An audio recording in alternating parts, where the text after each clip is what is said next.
They're all hostages.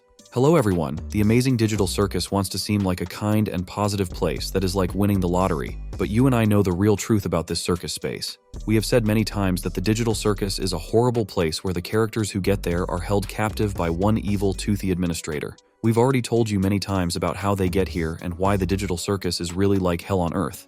But in this video, we'll try to understand the life of each character in this amazing place. We will start our video with those who are generally not so bad here and end with those who every day dream to repeat the history of Kaufmo and turn into a monster. Before we start, don't forget to subscribe to the channel, like and comment, and we'll get started. I think that Jax, despite everything, feels very comfortable compared to the rest of us.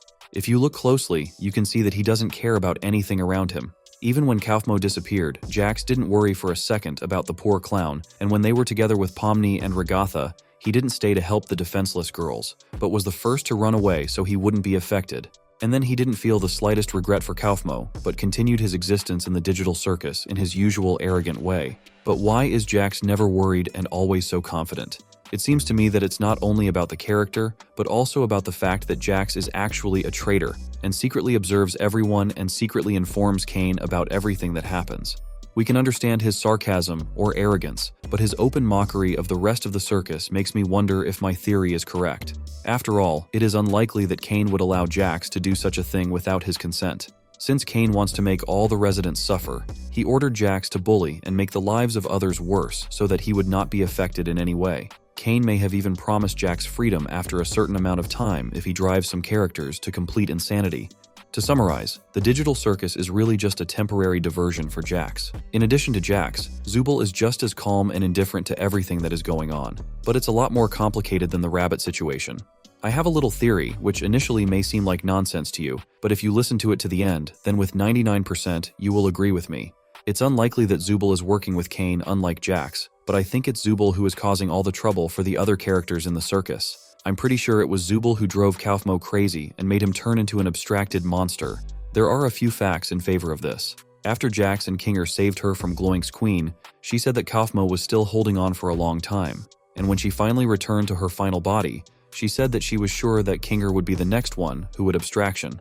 Zubal has always been relatively secretive and refused to search for Kaufmo, because 99% of the time she already knew that the Kaufmo they knew no longer existed, and instead, there was only a fierce creature who would never turn into a kind and cheerful clown. And it can also be noted that Zubal and Kaufmo were neighbors, which means that she could easily come to his room every hour in secret from everyone and instill various terrible thoughts into his already not quite mentally healthy head, and against this background day by day. Kaufmo went more and more crazy, and you know what it led to without me. Maybe right now there is something else going on with some other character, but it's just not being shown to us. I think it's quite likely, and that Zubal is just trying to hide his pain of being in this damn circus. But we can't say that with certainty, because maybe Zubal likes being there because of the short amount of time in the pilot episode we didn't get to see her personality, so she could be a cruel and arrogant character who enjoys humiliating and destroying other defenseless characters.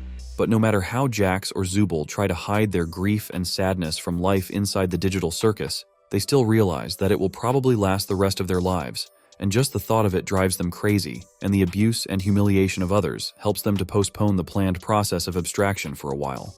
The kindest and definitely the sweetest character, Ragatha, hides a huge heartache and secret that eats her from the inside out every day. Initially, it may seem that Ragatha is happy in the digital circus, but if you look back at the conversation between Ragatha and Pomni, you can see how her true state of mind starts to show if she leaves her character for a second. But why is this so? Let's finally realize that it is Ragatha who is the most lovable character.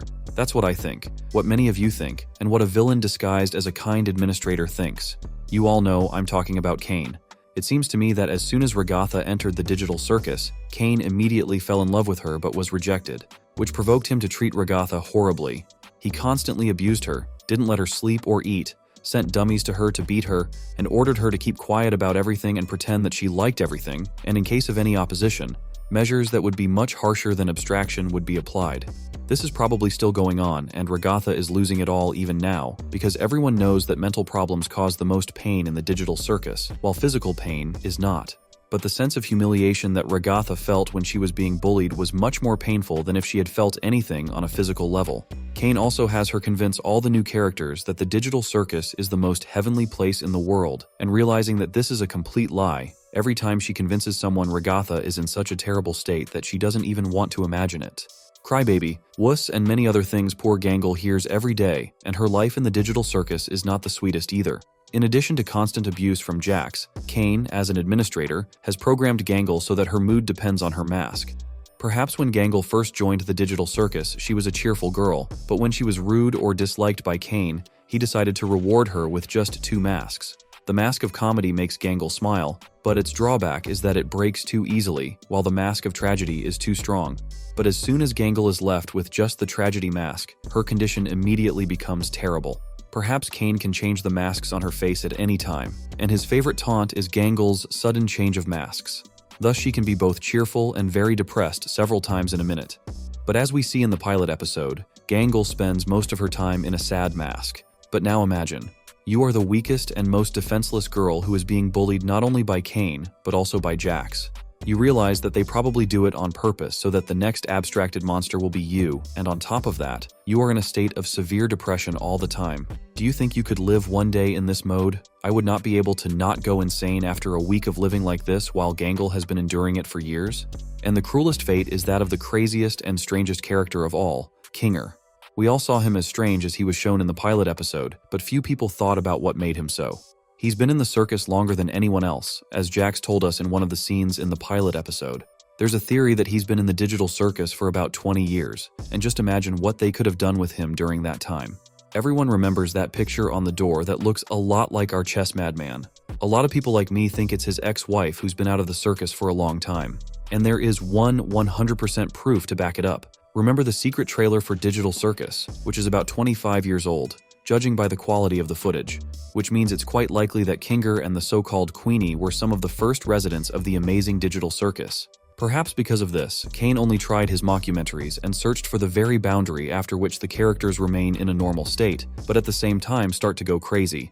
And it is likely that in one of his trials, Kane overdid it and completely destroyed Queenie, which was already a serious prerequisite for complete mental chaos in Kinger's head. And then on the background of his failure, Kane completely devoted his ideas to Kinger. Of course, they were not as violent as before, but their number increased noticeably. Perhaps he locked Kinger in a room where he constantly broadcast memories of Queenie, or created her digital illusions, which also could not go unnoticed by Kinger's psyche. Or maybe he was just constantly reminding him of his lost wife. I think it was the fact of losing his wife and the constant reminders of her that was the key factor in Kinger's condition. Let's talk a little bit about Pomni. We've seen a lot of it in the pilot episode, and that's even without any third-party influence so far, just the course of natural events of the digital circus. But what could be next? Most likely Kane will step up and order Jax to continue his inappropriate and crude jokes about Pomni, and will himself create some illusions that will remind Pomni more and more often about that very headset, and how everything around him is really closed and there is no way out. Write in the comments whose existence in the digital circus you think is the worst. Well, I want to wish you good luck and success and say, see you in the new videos that appear every 2 days.